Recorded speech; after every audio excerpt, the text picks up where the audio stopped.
A paz de Jesus esteja convosco. Estamos agora no quinto vídeo da lista desta pregação e ensinamento a respeito do casamento, da santidade, da sexualidade, imoralidade sexual, infidelidade. Esse é o assunto. Se você está vivendo em adultério ou não. Tem gente que, muitos até, estão vivendo em adultério, vão ser condenados dentro das igrejas e não sabem disso. Ou já foram aconselhados, já alguém lhes advertiu que estava errado, mas não aceitam de jeito nenhum. Você vai saber através dessas pregações se você está vivendo em adultério ou não. Se você é um traidor, uma traidora, está vivendo, porque viver em iniquidade, em injustiça e infidelidade é uma coisa. Cair é outra. O justo cai 7 vezes, mas se levanta. Mas os filhos do diabo, eles vivem pecando e não querem deixar de jeito nenhum. Estão lá no fundo do poço, mas não querem sair de jeito nenhum. Está bom demais lá. Se acostumaram com o mau cheiro da iniquidade. E gostam.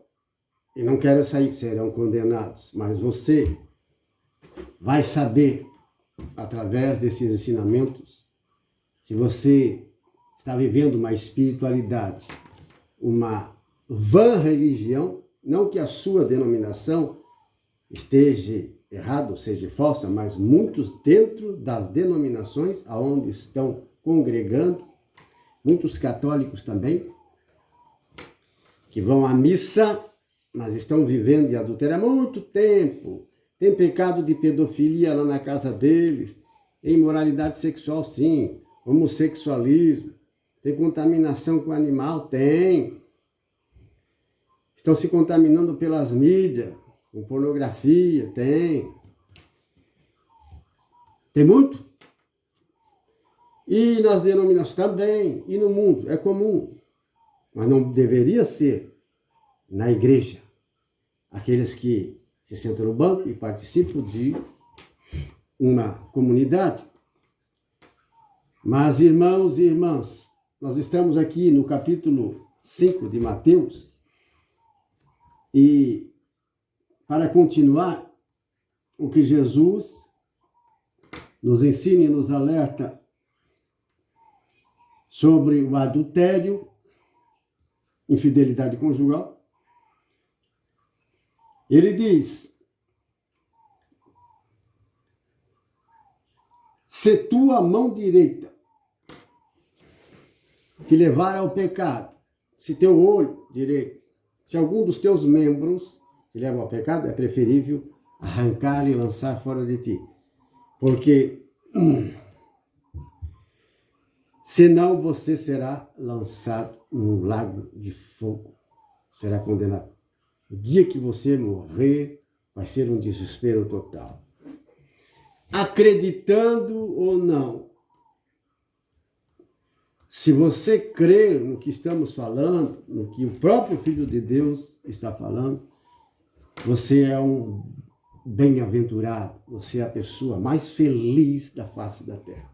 Mas se você não crer, será a pessoa mais infeliz, eternamente infeliz, uma desgraça, um sofrimento eterno. Eu não creio nisso. Isso tudo é uma mentira. Quando você morrer, você vai saber. Mas feliz de quem crê e aceita essa ajuda, esse socorro.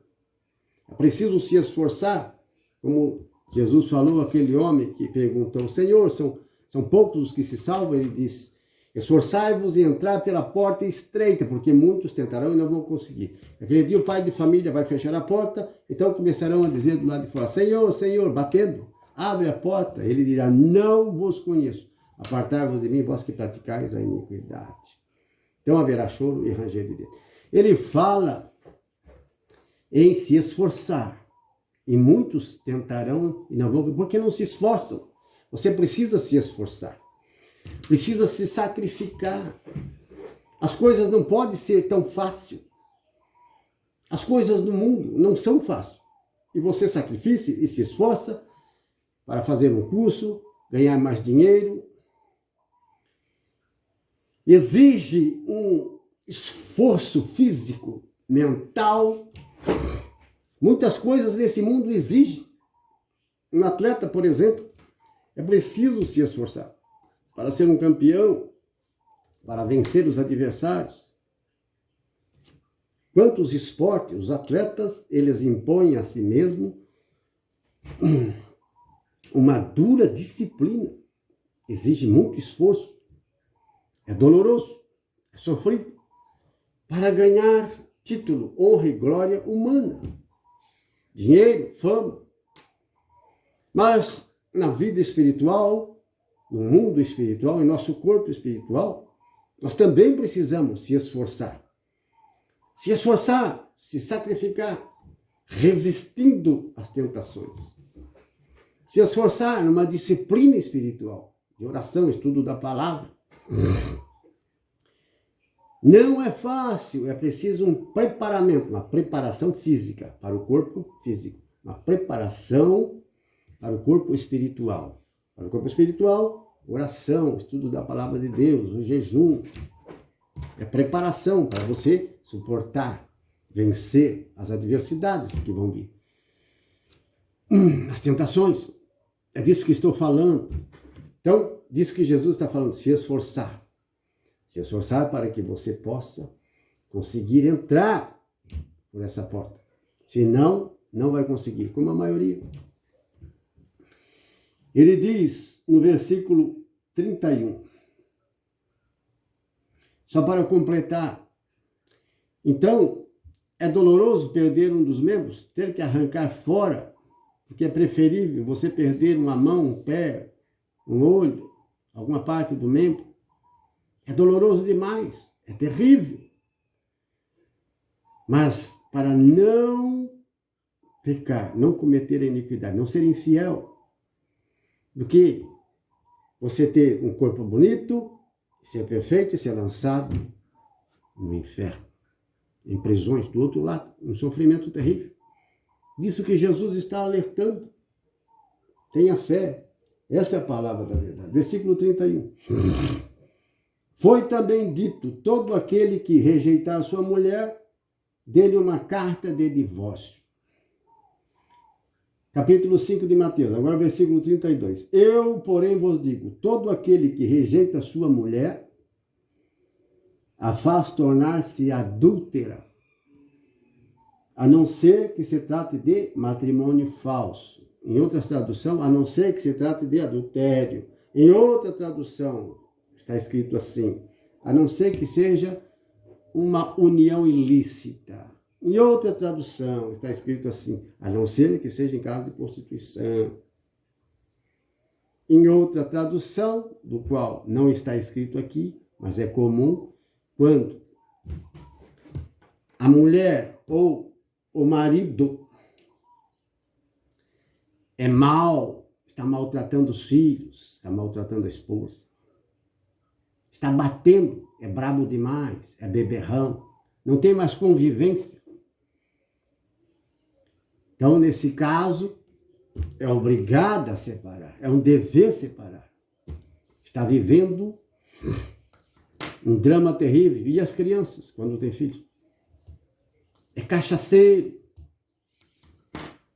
vive na bagunça, judeia das crianças, da mulher. Ou, ao inverso também, tem mulher que é ruim, ruim demais, uma filha de Satanás, está contaminando as crianças, está sendo mal com o marido. Então, tem casos que é necessário separar. Mas presta atenção, esse separar de dar carta de divórcio, preste muita atenção. Então, ele diz, nesse caso, pode se separar. Agora, tem a tradução que diz, em caso de adultério, se a mulher trair o marido, está escrito lá, no lugar desta frase aqui, a não ser que se trate de matrimônio falso. Está escrito assim, a não ser que se trate de adultério. A mulher está traindo, ou traiu, está traindo. A mulher abandonou o marido e já está com outro. Então, nesse caso, alguns entendem, e até muitos, que nesse caso, então, pode dar o divórcio e se casar com outra. Mas preste atenção, quando foi escrito este evangelho, estas palavras aqui,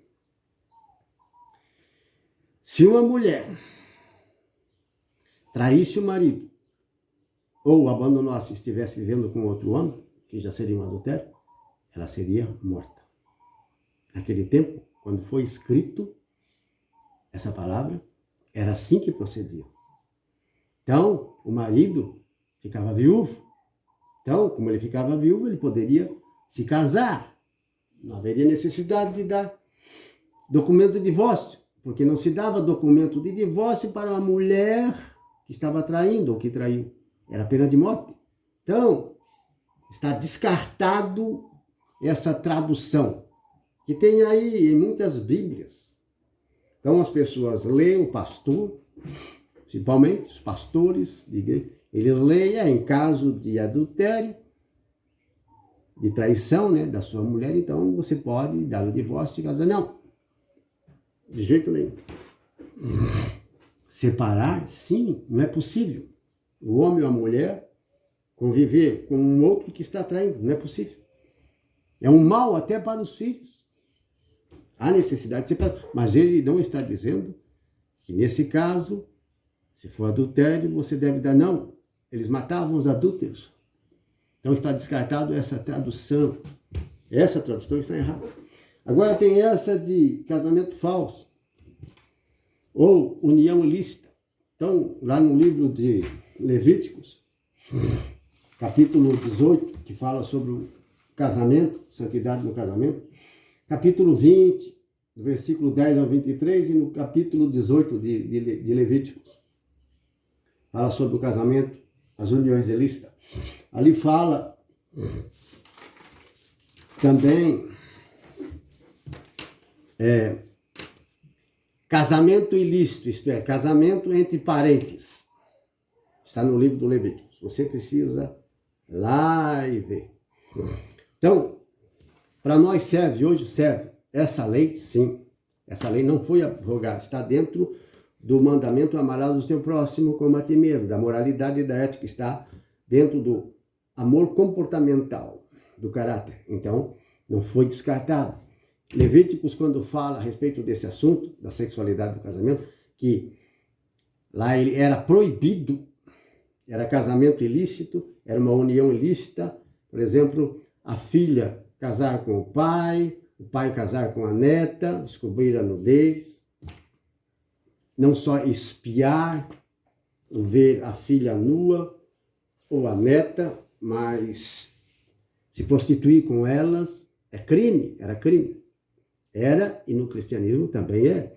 Então, casamentos que se contraíam com um parente muito próximo. O sobrinho com a tia, a sobrinha com o tio, o sobrinho com a tia. Primo e prima, pode. Primo e prima, pode. Agora, sobrinha com sobrinho, não pode. Tio com sobrinha, não pode.